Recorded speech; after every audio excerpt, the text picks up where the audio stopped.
Assalamualaikum warahmatullahi wabarakatuh. Di sini kami dari kelompok 4 akan membahas mengenai artificial intelligence atau kecerdasan buatan atau biasa yang disingkat menjadi AI. Sebelum itu izinkan saya untuk memperkenalkan anggota dari kelompok 4. Yang pertama yaitu ada saya sendiri, Intan Faiza. Yang kedua yaitu Naning Agustiningsih, yang ketiga yaitu Nova Silvia, yang keempat Rizky Abdurrahim, dan yang kelima ada Puryanti, dan yang terakhir ada Zulfa Izumi. Pengertian artificial intelligence. Ada beberapa pengertian dari artificial intelligence. Yang pertama adalah menurut Russell dan Norvig, artificial intelligence adalah sebuah kondisi di mana sebuah mesin mampu meniru fungsi kognitif yang dikaitkan dengan pikiran manusia.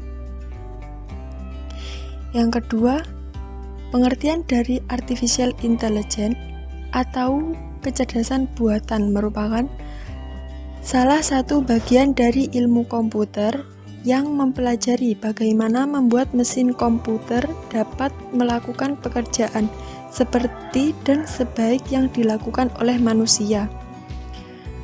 Bahkan bisa lebih baik daripada yang dilakukan manusia. Yang ketiga, pengertian artificial intelligence menurut Tredinnick adalah sekelompok teknologi dan pendekatan komputerisasi yang berfokus pada kemampuan komputer untuk membuat keputusan rasional yang fleksibel dalam menanggapi kondisi lingkungan yang seringkali tidak dapat diprediksi. Dari beberapa pengertian tersebut, dapat disimpulkan bahwa pengertian artificial intelligence adalah sebuah teknologi yang memungkinkan sistem komputer atau perangkat lunak berpikir cerdas layaknya manusia. Yang selanjutnya adalah perkembangan artificial intelligence. Di beberapa negara, implementasi kecerdasan buatan sudah mencapai hampir 56%, terutama pada sektor industri. Namun implementasi artificial intelligence di Indonesia tergolong rendah karena banyaknya permasalahan seperti skill pekerja yang belum memenuhi untuk mengoperasikan artificial intelligence, serta kurangnya investasi untuk mengembangkan infrastruktur artificial intelligence. Di Indonesia, kecerdasan buatan banyak dimanfaatkan pada berbagai industri, seperti industri pendidikan, kesehatan, manufaktur, jasa, dan produk. Selain itu, dalam bidang pendidikan sudah banyak yang mengapresiasikan kecerdasan ini sebagai penilaian hasil pembelajaran dengan kecerdasan buatan. Selanjutnya ada lembaga pemerintah juga turut menggunakan kecerdasan buatan ini dalam menjalankan fungsi sebagai regulator pemerintahan.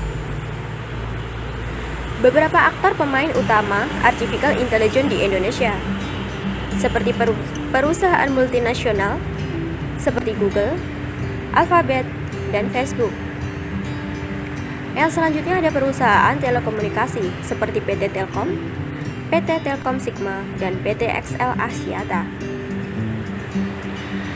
Yang selanjutnya ada startup seperti Snapcart, dan lembaga pemerintahan sendiri seperti inkubator.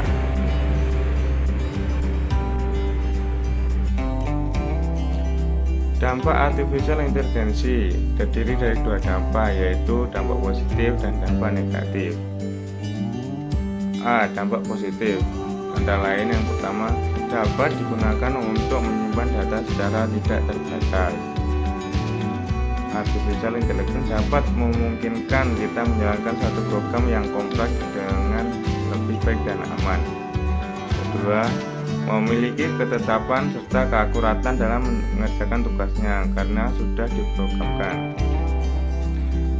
Tiga, menggantikan tugas manusia yang berulang-ulang dan berbuat rutinitas, misalnya proses koreksi dan penilaian hasil belajar siswa di sekolah. Keempat, dapat digunakan kapan saja serta dalam jangka waktu yang lama, berbeda dengan manusia yang bisa merasakan lelah. Kelima, terakhir, mudah digandakan dan disebarluaskan karena sifatnya digital, maka segala informasi yang diproses dan disajikan artificial intelligence dapat digandakan serta disebarkan secara lebih mudah, cepat, dan praktis. Dampak negatif dari artificial intelligence. Ada beberapa dampak dari AI, dampak negatifnya. Jadi ada di sini tercatat 5 dampak. Yang pertama yaitu otomatisasi.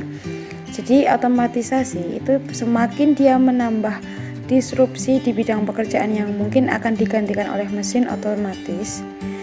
Jadi akibatnya dia semakin banyak manusia yang kehilangan pekerjaan. Jadi kalau ada pekerjaan di mana dia membutuhkan mesin dan itu secara otomatis, itu akibatnya ada di sumber daya manusianya, yaitu manusia tersebut kehilangan pekerjaan. Yang kedua yaitu privasi dan keamanan.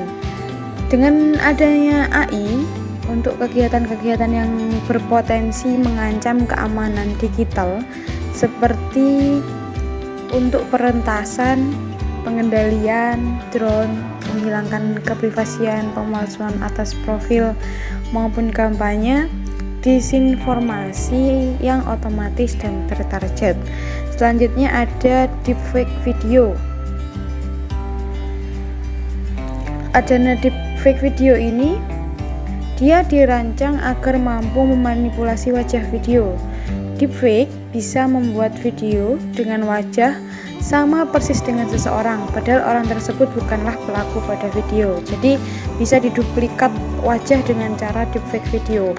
Yang selanjutnya yaitu memperluas jurang ketimpangan sosial ekonomi, di mana jutaan orang yang terancam jadi pengangguran. Karena tadi di dampak yang pertama adanya mesin otomatis juga termasuk alasan terancamnya banyak pengangguran. Yang selanjutnya yaitu senjata otonom, di mana Elon Musk berkata bahwa AI lebih berbahaya daripada nuklir. Tapi bagaimana bila ada AI dalam senjata nuklir? Tentu saja bisa jadi ini mimpi buruk yang lebih dari keburukan. Jadi bisa dipastikan bahwa dampak negatif dari AI itu sangatlah berbahaya. Jadi mohon untuk hati-hati dalam menggunakan AI atau artificial intelligence.